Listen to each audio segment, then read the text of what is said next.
Good day, everyone. Welcome to Real Conservative News. I'm your host, Nathaniel Rajkumar. Starting off locally here in Trinidad and Tobago, Patriotic Front leader, Mickela Panday, a woman that I've been speaking about a lot recently.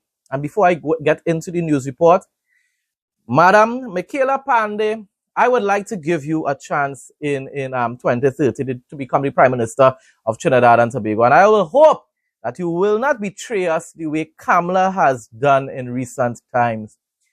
But you have to get your act together. You cannot continue to just be an online activist. You need to start to organize a team, start to have a lot of cottage meetings and so forth, different programs, right? To get to meet with the individuals throughout Trinidad and Tobago in various constituencies, in all the constituencies. Because you have to make sure to have representatives. Save up your money if you don't have all the money right now. Start to save up your money in order to be able to have representatives in all the different regions, all the different constituencies here in Trinidad and Tobago for 2030. But you have to look at it this way. You don't have a base at this point in time, and therefore you need to build a base. And to be able to build a base, you have to behave as though the elections is tomorrow. Start a campaign, in other words. You may not be able to, you will not be able to advertise about these things. But remember, like how the UNC had a Monday night forum? Probably have something like that. So Patriotic Front leader Mickela Panday is calling on the government to account to the public on the continued state of emergency, just like I am doing almost on a daily basis right now. Questioning whether emergency powers are being used as a tool to fight crime or to quell dissent within the local population. And she's completely justified in her concerns, because I have been saying that right through, that the UNC has weaponized both the TTPS and is also using this SOE in order to infringe upon citizens' constitutional rights. And that is just a fact. These preventive detention orders are being used to imprison citizens for long periods of time, even though there's insufficient evidence to charge them. Now, if it is you're just using it for a very short space of time and then you gather your evidence and within a couple weeks you charge these individuals, then fine. But look at even with the Harrids, it's over 2 weeks now. You have all the devices, everything like that, and yet you cannot obtain the evidence needed to charge these individuals. It shows clearly that this is not about intelligence. This is either about you were spying on the individuals and heard them having normal discussions at home, hypothetical discussions, or you fabricated the whole thing to begin with. Panday, the daughter of late former Prime Minister Basdio Panday, took to her social media platforms yesterday, attaching a number of serious crime reports occurring over the past few weeks. Exactly. Do you all know? Do the UNC Patriots know that the murder rate is now higher than the murder rate last year in spite of a continued SOE, state of emergency? And you know what the hypocrites will say? It would have been much higher if it wasn't for the SOE. PNM used to say the same thing too. I'm telling you. It's all about propaganda. It's all about political fanatics defending their party instead of defending the constitution of our country and the civil rights of our citizens. She noted the states of emergency implemented by the United National Congress since coming into office last year, asking if they had become a convenient tool. That's exactly what it is. As a matter of fact, I will say it's more than just a tool. It's a weapon to intimidate and make the government feel untouchable. And that's how they feel right now. They're arrogant. They are doing just like when Taxbert used to be saying, I raised the gas price once, I raised it twice, and they still didn't protest. I wouldn't use the other word. They still didn't protest. So you raise it again. And again, and he said, if I get a chance, I will do it again, or some kind of thing. So the PNM became so full of themselves and arrogant, especially under Rowley. In the past too, that has been their nature from the very beginning.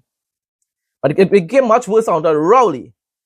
That they used to be flying in people's face right through and telling people about using coal pot and riding bicycle. I never once see Captain Coalpot riding a bicycle anywhere. We never saw him in the media with his bicycle by his side. right? And telling people, oh, for now you may not be able to cook macaroni pie and no ham. Make sacrifices, tighten your belt. That's what the PNM did. So when the PNM patriots behaving as though, oh, they're suffering under UNC now, we were suffering under the PNM as well. The problem is, Kamala came into office, we voted for her believing as though she would have made life better for us. Instead, it's becoming even harder now. Harder. The poor man has less money in his pocket. Matter of fact, a lot of the poor individuals who had dregs under the PNM, which was via CPEP and URP, now they have nothing at all. Not even dregs. Not even dregs. You made it worse. Now the PNM patriots like a partner of mine I talked to yesterday, saying, oh, is it lesser of evils? No, I don't want no less of no evil. I want proper and good governance. Why must we go back to the PNM either to end up in same suffering as well? Oh God, boy, all I need to stop it with this being political fanatics. Let us give somebody else a chance. Let us give this woman a chance. Getting back to the story. For almost 1 year, remember my news reports are not just with reporting the news. It's all about commentary. It's all about discussions. This is why I invite people to comment on my videos all the time. Give your point of view, whether you're a UNC supporter, whether you're a PNM supporter, whoever you are, you can give your comment. Whether you support what I say, you can comment on my videos. So this is not just about news reporting. I'm sure most of you realize by now. This is about commentary on news topics. So for almost 1 year, citizens have been asked to accept restrictions on their fundamental freedoms on the promise that these powers would make our country safer. Yet almost 1 year later, murder, kidnapping, home invasions, and robbery headlines continue. Yes, a matter of fact, a doctor's office was robbed recently. You can't even go to a doctor's office now and feel safe. That's how demonic this country has reached. And that's how hard things have become for people. They're resorting to robbing doctor offices now in order to be able to have money in their possession. It doesn't make it right. And I hope that these criminals are found and face time. And those are the individuals that need to be in prison by their UNC fanatics. Not individuals where people are just talking speculation on them and accusing them of crimes that there's no evidence to prove that they committed and detaining them without charges. They're not supposed to be doing that. You see, those criminals outside there who murdering people and robbing people, those are the individuals that need to remain behind bars. Panday said that every life lost was a reminder that the SOE was not a crime plan. I've said it from the very beginning. And people could go back to in all my videos, even when I was supporting the UNC to a much greater extent. I've said it from the very beginning that it was wrong for Kamala Persad-Bissessar to impose an SOE in order to fight crime. Crime is an ongoing issue. It's an ongoing crisis. It's a long-term crisis. And if you cannot use an SOE in order to combat crime, in other words, or else you would have to impose an SOE for your whole five-year term in office, which is unconstitutional, which makes our country a dictatorship, a police state, because you are suspending the constitutional rights of citizens for a long period of time. And SOE was only meant to be used in cases of an actual emergency, people. I've said it over and over again, and I will say it here again. An SOE is only supposed to be used if there's a natural disaster, something that is short-term, right? You use an SOE in order to be able to get things back under control. If there's an insurrection and there's looting and widespread violence throughout your country, you impose an SOE, a state of emergency, in order to be able to use the regiment and so forth to get things back under control, restore law and order. As soon, just like back in 1990, watch what Robinson did. As soon as everything was back under control, Robinson lifted the SOE. The SOE was never abused the way it is being abused now. It was only used in very, very, very significant situations, under very specific types of conditions, people. And don't get me wrong, is the PNM started this, set this precedent because it's the PNM used it to be able, because of the pandemic. A lot of the other countries around the world used it as well, but it was wrong. It was wrong, and it destroyed our economy. And then, not only that, Rowley declared crime a health issue and used an SOE to combat crime as well.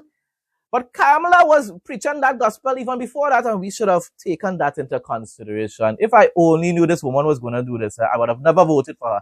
I would have never voted for her. I would have still wanted the PNM to lose, but I wouldn't have voted for her. Never. Panday said that every life lost was a reminder that the SOE was not a crime plan. She said it was an extraordinary measure that required extraordinary accountability. Exactly. It's supposed to be only used in extraordinary circumstances. And I just gave you all the examples of when to actually use an SOE. So where is it? She wrote. She questioned if there was evidence that the measure had made the country safer. Panday said, beyond the government's self-congratulations and carefully managed photo opportunities, where is the comprehensive public report on what has actually been achieved? Exactly. All they have is a set of bunch of police officers lying on behalf of the state. Where are the measurable results? Where is the evidence that these extraordinary powers have made Trinidad and Tobago safer? She said, or she asked. Instead, the government has become increasingly adept at controlling the narrative while avoiding the level of public accountability that must accompany powers of this magnitude. Exactly. They're not even, it's weeks now, I think it didn't have any post-cabinet meeting, and we barely get any opportunity to hear from the Prime Minister herself. She said the longer the SOE continues with quantifiable results, the longer, more legitimate the question becomes. In this state of emergency, is this state of emergency truly about protecting the people or protecting the government from accountability? The people will decide, she wrote. Sadly, the people will decide quite in 2030. And that's if the government doesn't decide to use a state of emergency to infringe upon the citizens' rights to vote in 2030. They could try to delay it, and maybe the PNM and Mickela Panday and so forth might have to take the government to court to ensure that an election is called. I will not be surprised if the government try to see that, we got intelligence that there's a planned insurrection, and therefore we have to postpone the general election for the safety of the public. I believe it's very possible that is what this UNC government is going to try in 2030. My response said, I believe so. Don't go and misquote me and say that I said that is what is going to happen. I said, I believe there's a great possibility that this particular UNC government, this TTPS UNC government, may very well try in 2030 to delay the general election by saying there's a plot to overthrow the government even though there's an election coming up. And therefore, we cannot endanger citizens' lives by allowing this general election to go ahead right now. We're going to have to postpone it until further notice. I won't be surprised if that happens. My response online, the UNC fanatics will claim that she's a tool of the PNM, Mickela Panday, of course I'm talking about, even though everything she said was logical and factual. The hypocrisy within the UNC camp is beyond demonic at this point. It is. I'm stunned every day, and I'm astonished, especially when I see Christians talking utter nonsense as well in defense of the UNC. Just like how I used to be stunned when I see Christians defending the PNM. This is not just about UNC, this is about PNM as well. Those the racists who are Christians in the PNM who defend their party just because of race, they are no different. They spent 9 years, and I spent 9 years, criticizing PNMites for blindly defending Rowley and his autocratic regime, but I have nothing to say about CAM's violation of citizens' constitutional rights. Constitutional rights to free speech, constitutional rights to be able to peacefully gather in front of any public office, public business, public or organization, institution to protest. And also constitutional rights to be released from detention, from custody, if there's no evidence to charge you. The UNC fanatics would have also been questioning the motive of the SOE if PNM was still in government, and were detaining citizens via PDOs. I could just imagine I would have been hearing them all now. This wicked government, this evil government, you ought to be hearing Kamala and all. So without charging them for any crime. We live in a sick world where politics matters more to both PNMites and UNC fanatics here in TNT. Yes, my dear PNM patriots, I can remember when all of you celebrated the arrests and detention and persecution of citizens during Rowley's lockdowns. But the only difference is that everyone was released from custody within a short space of time. That's the only difference, you know. Kamala has taken it, and Kamala has doubled the evil perpetrated by PNM in her time in office now. But it doesn't mean that PNM wasn't evil. Very evil, my dear, you PNM fanatics. It's time to stop supporting that evil government as well. That doesn't change the fact that your Red Party is responsible for building the autocratic and demonic foundation which Kams and Roger Alexander are building upon right about now. Just remember that God is a jealous God, my dear PNM and UNC fanatics. My dear fellow Christians, God is a jealous God. Stop worshiping politicians, whether they belong to the PNM, UNC, or any other political party. Many Christians who are UNC are willfully ignoring all the deceptive, vindictive, and evil deeds being committed by this Kamala administration. It saddens me because I would never expect Christians to do that. Rest assured that God will not tolerate that level of idolatry for very long. Trinidad and Tobago weather forecast for Friday, July 10, 2026. On Friday, July 10, 2026, weather conditions across Trinidad and Tobago will be mainly dull, hazy, and at times breezy with a maximum temperature of 31 degrees Celsius to 32 degrees Celsius. According to the Trinidad and Tobago Meteorological Service, the daytime will bring sunny periods interrupted by cloudy intervals, a few light passing showers, and a low chance of an isolated afternoon thunderstorm. Daily high temperatures will reach 31 degrees Celsius to 32 degrees Celsius, and the nightly minimum will drop to 24 degrees Celsius to 25 degrees Celsius. Feels like temperatures are expected to peak around 34 degrees Celsius due to the humidity. Winds will blow from the northeast to east-southeast at 8 to 40 kilometers per hour. Marine conditions are forecast to be moderate, with open water waves sitting near 2.0 to 2.5 meters and dropping to 1.0 to 1.5 meters in sheltered coastal areas. Sunrise occurs at 5:46 a.m. and sunset is at 6:30 p.m.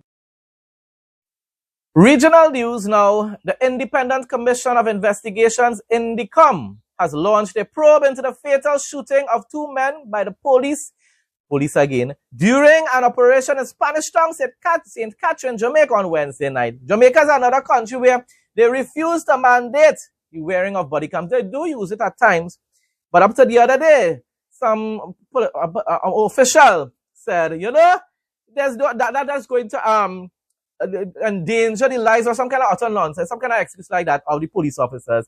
I want to know how the heck that could be possible. How come it doesn't endanger the lives of police officers in first world nations like America, Fucking utter tata, just like here in Trinidad and Tobago. All because the police officers in Jamaica want to continue to commit their extrajudicial killings without being held accountable for their actions. They don't want transparency and accountability. One of the deceased has been identified as 22-year-old laborer Xavier Flowers, otherwise called Blacks, of 31 Street, St. John's Road, Spanish Town. The second man has so far been identified only by the alias Gunners. Hear that name though. And is reported to be from Waltham Park Road in Kingston. But as you think about it, even if Gunners and these others were involved in crime, it does not mean that at that point in time they were armed or that they were firing and aiming at police officers. A lot of the times these criminals do surrender because they know that they're outgunned, in other words, and therefore they will surrender. But the police decide, you know what? We are still going to take you out, and that is against the law, people. You're supposed to arrest them and leave it up to the courts to decide their future, right? What will happen to them, whether they will be imprisoned or whether they will be released. Reports are that about 9:20 p.m. on July 8th, the police conducted an intelligence-driven operation following the robbery and shooting of a pump attendant at the service station at Deanery Road in Kingston earlier that day. 3 men were captured on CCTV carrying out the attack, prompting the police to launch a search for the suspects. The police team reportedly went to a section of 31 St. John's Road, where a group of men were seen. The officers reportedly identified themselves as police, after which the men allegedly opened fire. And that's the part I don't ever really believe. I don't ever really believe that. The most likely they would have surrendered, people. And people will say, but there's a bunch of criminals who can get rid of them, You have to get rid of them the legal way. Police officers do not have the rights to take the law into their own hands. They do not have extrajudicial killing powers, people. The police returned fire, supposedly. And when the shooting ended, 2 men were found suffering from what appeared to be gunshot wounds. Thing about it is you barely ever hear about police officers being shot in, or you barely ever hear about their vehicles and all ending up with any sort of damage. Oh boy, I tell you, they have invincible vehicles and they are invincible themselves, police officers. An HS 2000 9mm pistol fitted with a magazine containing 4 rounds of ammunition was reportedly recovered at the scene. Yeah, but do you have body camera footage to verify that claim? The injured men were taken to Spanish Town Hospital, where they were pronounced dead. NDCOM, of course, is investigating the circumstances surrounding the fatal shooting. Why? Because you cannot believe anything that police officers say.